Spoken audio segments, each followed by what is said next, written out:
Hello friends, my name is Sean. Welcome to my garden.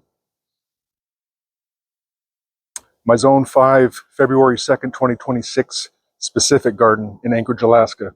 While there's not a lot of planting we can do outside right now, what we can do is prepare for the season by doing a few things inside in preparation.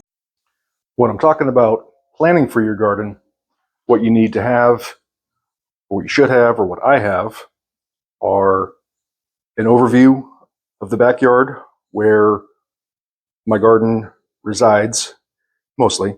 I have outlines of where my existing planters are, my greenhouse, got my lean-to in the far back, got my raised 3x6 beds.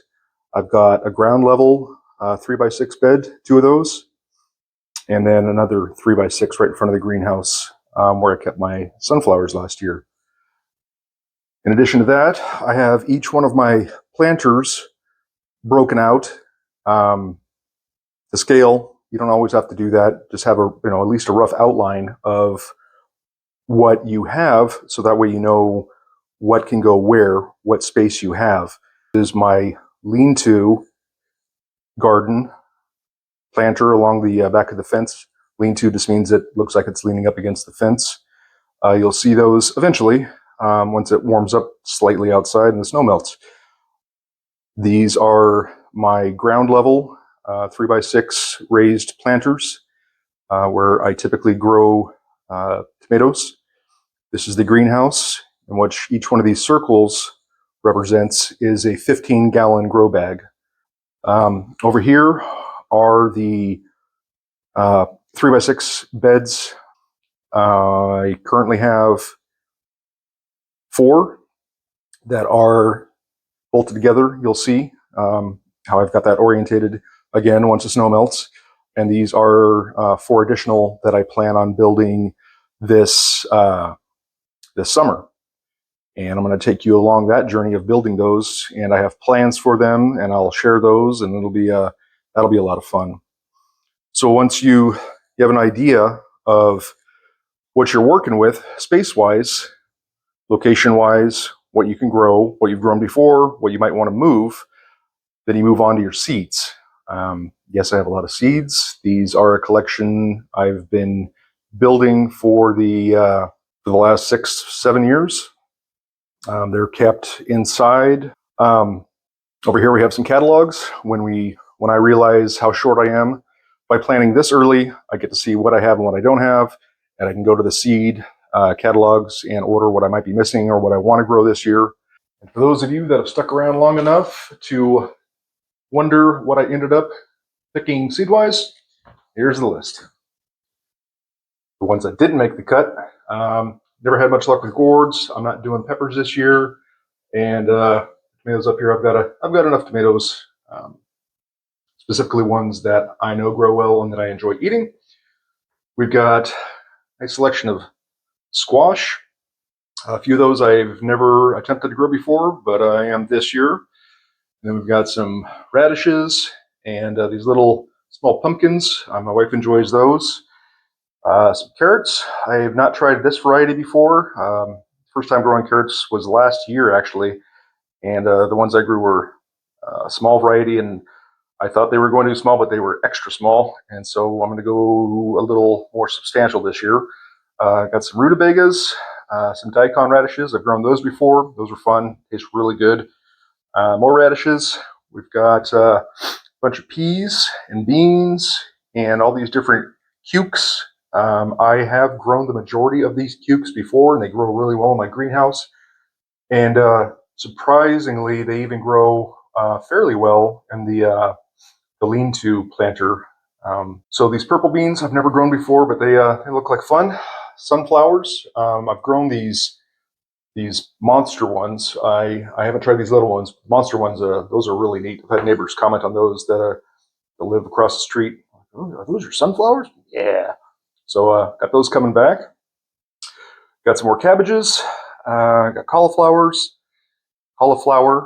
broccoli, more squash. Basil. My basil didn't do very well last year. It was the first year that I've tried growing it, and hopefully I can do a little better this year. New to me are these herbs.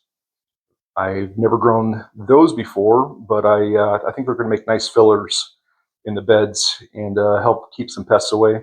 Also, keeping pests away are the marigolds. I always grow marigolds every year to help keep the aphids out, and they seem to help. Let's see here. Now we're getting into some tomatoes.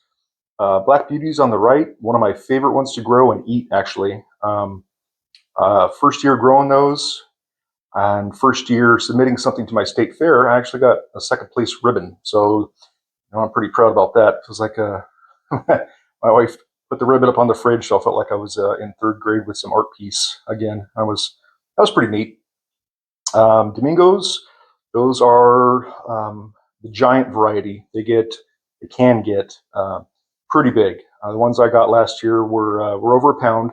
I was trying to go for in the 3-4 pound range, but I don't know if my greenhouse will support that, but we're going to give it a shot again this year. These Ruskaya Dusha turned out to be my favorite overall growing and eating tomato. They're definitely making their way back this year. They were consistent, cold tolerant. They're just healthy plant, all around great tomatoes. Some of these, all of these in these small bags here, these are all new to me this year, and I ordered each one of these based off recommendations of people on gardening pages. And these here are for my wife. She does the gardening out front. She plants the pretty stuff. I start her seeds, and she puts them out in the front yard. That's kind of our fun thing. Is she takes care of the front yard with her pretty things, and I grow the tasty things in the backyard. And it's worked out very well over the 6-7 years that we've been gardening at this house. So with all this, I still haven't figured out what's going where. I have a rough idea for each one of these, or at least most of these. Once I figured that out, on those sheets of paper that I showed you that have the locations of whatnot and where not, I'll see if there's any holes, and if there are, I'll go to the catalogs, or I'll go online and look to see what'll fit in those spots. I've reached the final step of planting, which is making a list of all the seeds that I've got. I've got up to 58 different varieties, numbering them, and that just makes it easy for writing down which number is going to go in what location. I'm not even quite halfway done with that process. When it comes to these raised planters, I like to put a little more thought into it because they get pretty crowded, and yeah, I just need to put a little more thought into those. But this is it. This is the final step before we move on to seed starting.